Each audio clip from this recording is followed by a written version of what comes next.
So this is the Ron Viejo de Caldas, which is made by the Industria Licorera de Caldas out of Colombia, and they are based in a small village of Manizales, which is the provincial capital of the province of Caldas.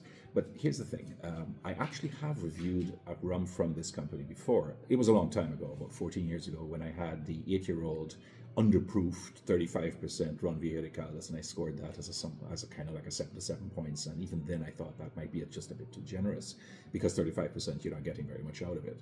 But whatever the case is, this is a Spanish style rum, and therefore there are certain elements of it that we can establish as being almost standard, right? It's going to have a short fermentation time, it's going to be run through a column still, which it is, and then it is also set to age, and it is the barrel aging and the blending within the barrels or after the fact that basically tells you where the quality is coming from, such as it is, right? This is a rum that is a 15-year-old. It doesn't. Now, here's an interesting point. It doesn't actually say that it is 15-year-old. There is a small 15 here, but it doesn't say 15, 15 años or 15 years old. It doesn't say that anywhere. You basically assume that it is 15, and I see no reason to doubt it because all their other aged expressions that they have, for example, like the 8 or the 10 or the 12, whatever, have a number on it that is established as being the age of the rum. So this may just be a standard typographical thing that they have, and for some reason they decided not to put the word años or years into the labeling. One of the interesting things about it is that it is aged in Andean or Colombian oak, which we don't see very often. Now, there are movements in the rum world to start using different kinds of oak woods in order to age the barrels. For example, we have the Manzanares out of Japan, which Nine Leaves sometimes use and others have. Mount Gay did use Andean oak at one point for one of its expressions, and now here we have another one. And of course, we won't even discuss the Ambaranas and all the other exotic woods that we see in Brazil, right? It isn't always, and it doesn't always have to be ex-bourbon. We're just kind of used to it now after 40, 50 years if nothing else, which is another story entirely.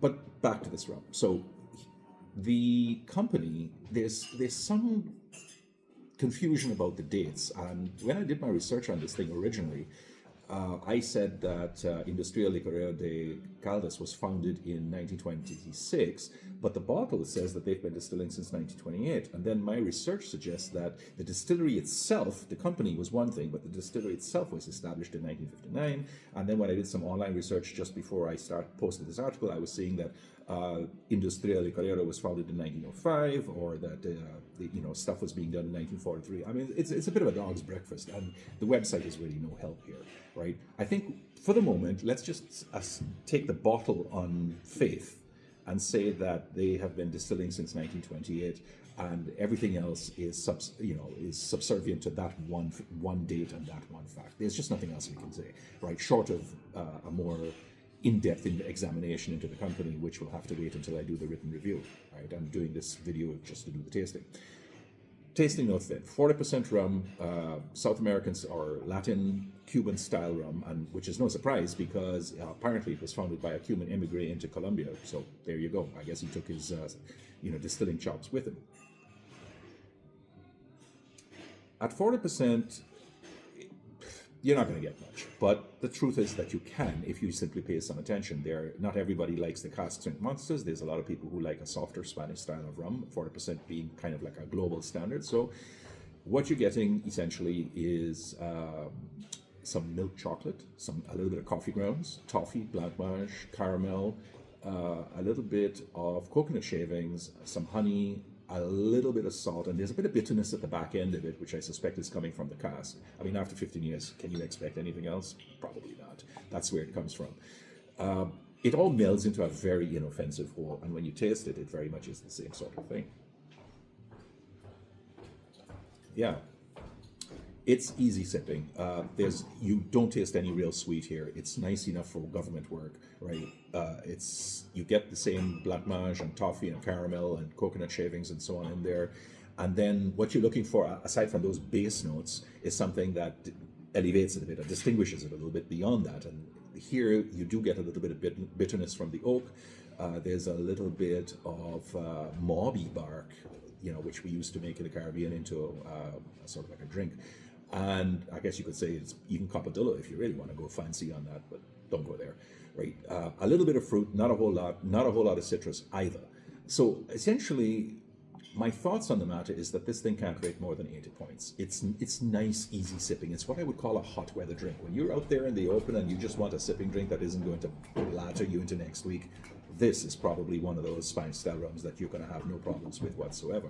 But for somebody who likes rums and who wants something with a little bit more edge and a little bit more backbone to it, this is probably not the place to go. So 80 points is just about the right place to go with it.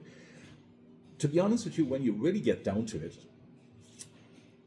I think it should be stronger. I think you would have flavors that pop more, aromas that are a bit more intense, a bit more pungent, and that give the rum drinker a little bit more of an experience than simply that easy drinking that characterizes, Latin life, if you will. And I don't say that as a criticism. I'm merely making an observation that, and I've made this before many times. I think the Spanish rum makers, especially in South America or in the Spanish-speaking Caribbean, should up their game and try at least to go a little bit further. There's nothing wrong with going to 45%. You might think that perhaps it's going to destroy your market, but maybe it's going to lose you a few people over here, but it's going to gain you a lot of followers over here too, and then your export market can perhaps take off in a really big way. But that's just a personal opinion of mine, and I've said it before, so I'm not going to go any further than that. This is a really short review because there really isn't very much more to say. The rum is a decent enough sipping drink. It is touted as being a premium. It costs about 45 euros in Germany. It's not my personal cup of tea, but I know a lot of people from my acquaintance are just going to love it to pieces, and it's to them that this review is aimed, and I think they're going to just love it. They're going to like it a lot. I'll leave it there, and we will talk again next time. But if you do have a comment on this particular rum or anything to do with rum Viejo de Caldas, specifically about the dates, by all means, leave me a comment, and the written review will be updated to reflect any additional information that I have. That's it for today. Take care, everybody.